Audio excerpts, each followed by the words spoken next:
We are going to consider our audience.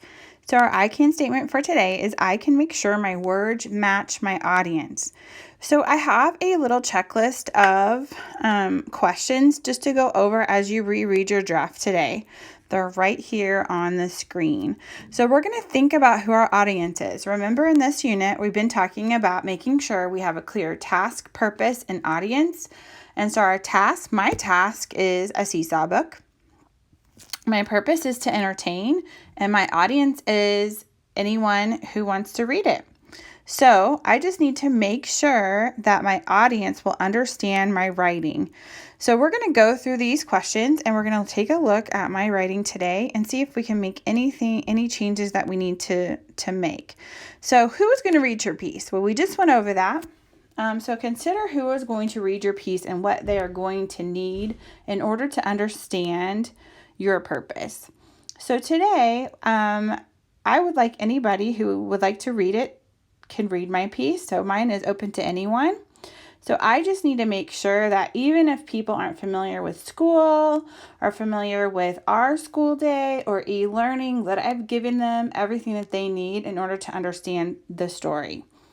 So next, what language will they need? So language would be what kinds of terms or definitions or explanations are they going to need in order to understand the difference between school and e-learning.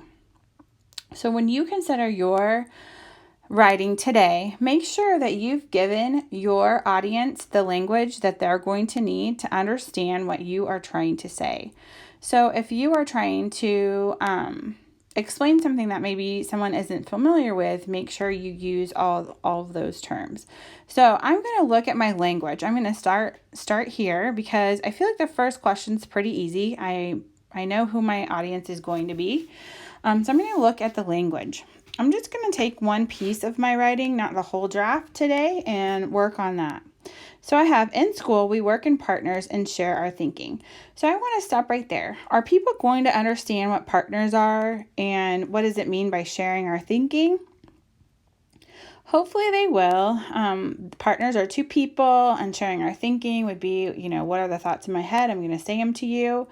I think that's pretty clear. I'm going to go to the next sentence. Students work together to solve math problems and revise stories. So, I know that you have to work in order to solve math problems, and I know what revising stories look like. So I think my language is pretty clear there. Let's head down to the next section. During e-learning, we work alone and post our thinking.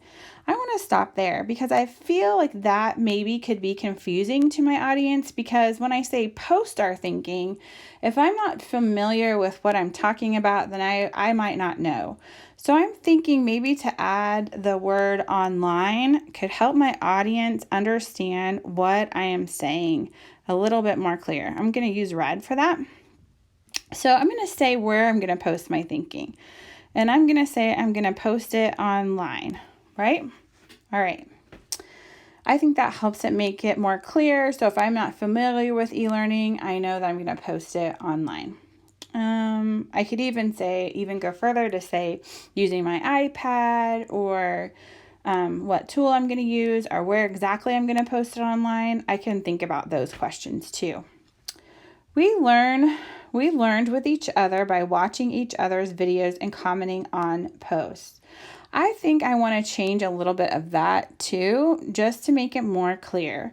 So when I say we learn with each other, it kind of makes me confused just because we're apart. We're not really with each other. So I'm going to change with to from. All right. So now I have we learn from each other by watching each other's videos and commenting on posts. So, and then I might also say on my iPad, or our iPad. I think I did our iPads. All right. And that way it will be nice and clear when my audience goes to read. And sorry, my handwriting is terrible with my pen, with my finger. So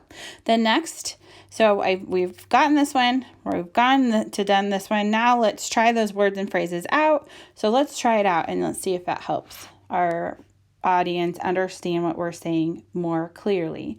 During e-learning, we work alone and post our thinking online.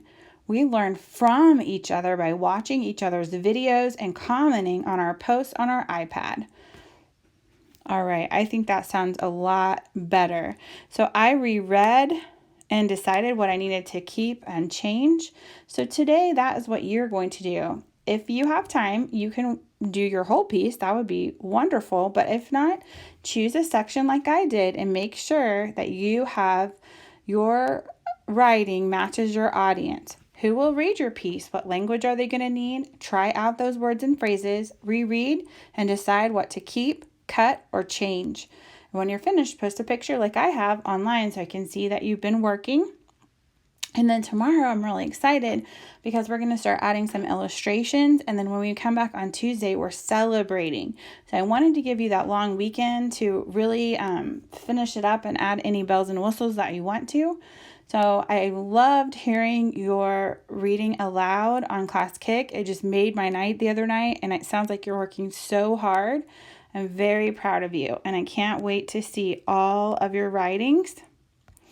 I hope that you have a great day, and don't forget, when you're finished, make sure you move your star up to the corner so I know that you're done and I can check your work. Have a great day.